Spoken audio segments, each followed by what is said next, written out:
greatest thrill there can be.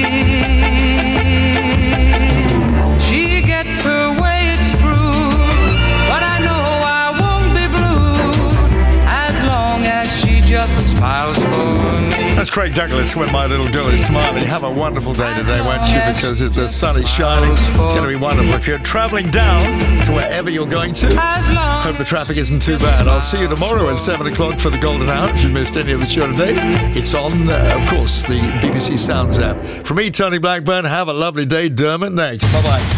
This is Radio 2 on BBC Sounds and on your smart speaker. Play BBC Radio 2. BBC News at 8 o'clock on Saturday the 10th of June. Good morning, this is Justine Green. Boris Johnson has resigned as an MP, describing parliamentary proceedings against him as a witch hunt. Opposition parties are gearing up to fight 2 by-elections.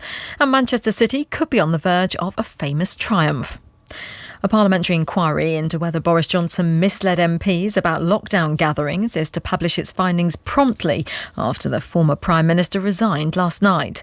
A meeting of the Commons Privileges Committee is due to take place on Monday. In his resignation statement, Mr Johnson described the investigation as a kangaroo court, a witch hunt and riddled with inaccuracies. The chair of the Privileges Committee, the Labour MP Sir Chris Bryant, was not involved in this inquiry but said there was no reason to doubt its legitimacy. It has a Conservative majority, 4 Conservative members of Parliament on there. I see Boris Johnson as a tactic for apparently trying to undermine Brexit. How he can possibly believe that Sir Bernard Jenkins was, an arch Brexiteer with whom I've round about Brexit many, many times, how he could possibly conceive of him in that light, I think it's difficult to understand. Mr Johnson's resignation statement also included an attack on Rishi Sunak's government, insisting the Conservative Party needed to recapture its sense of momentum. The Tory MP Bob Seeley said he was disappointed to see the former Prime Minister leave Parliament. Boris was relentlessly attacked by a relatively poisonous, I would say, Remain elite who developed an irrational hatred for him in the same way that the intelligentsia in this country developed an early irrational hatred for Mrs. Thatcher. My problem with Boris is if you know people are out to get you, don't give them the ammunition to do so. There will now be a by-election in Boris Johnson's constituency of Uxbridge and South Ruislip in West London.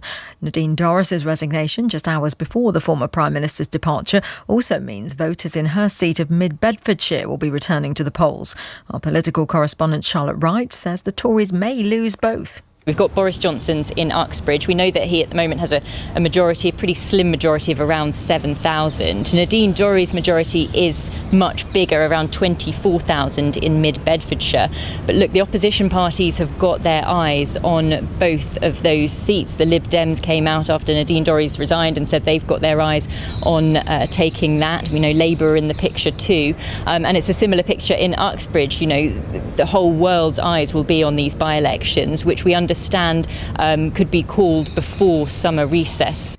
Senior US Democrats, including the Senate leader Chuck Schumer, are appealing to Donald Trump's supporters not to interfere in upcoming legal proceedings.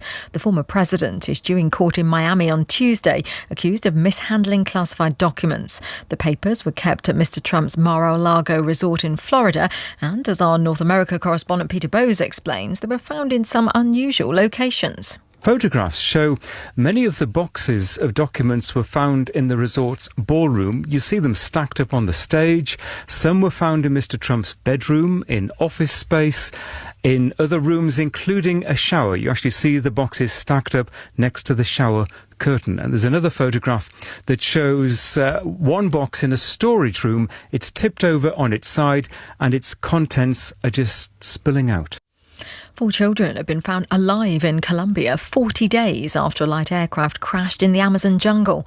Their mother and the plane's crew were killed. The search for them has seen signs they'd survived the crash, including makeshift shelters and half-eaten fruit. Manchester City will attempt to win European football's biggest prize, the Champions League, for the first time tonight. City faced the Italian side Inter in the final in Istanbul.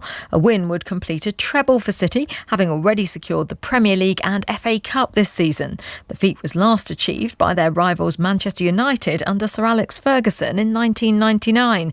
The Man City manager Pep Guardiola was asked what it would mean to win the Champions League. It's absolutely a dream, yeah. Absolutely a dream. And you know, to achieve things, always you have to have the correct portion of obsession. You know, to desire, to want it. When the obsession is a positive word for the fact to be desire and willing, you know, to try to do it. Wales's Climate Change Minister Julie James has said fake grass will not be banned, just days after saying she was exploring the idea. One retailer had warned the proposal was very extreme and would leave them without a business.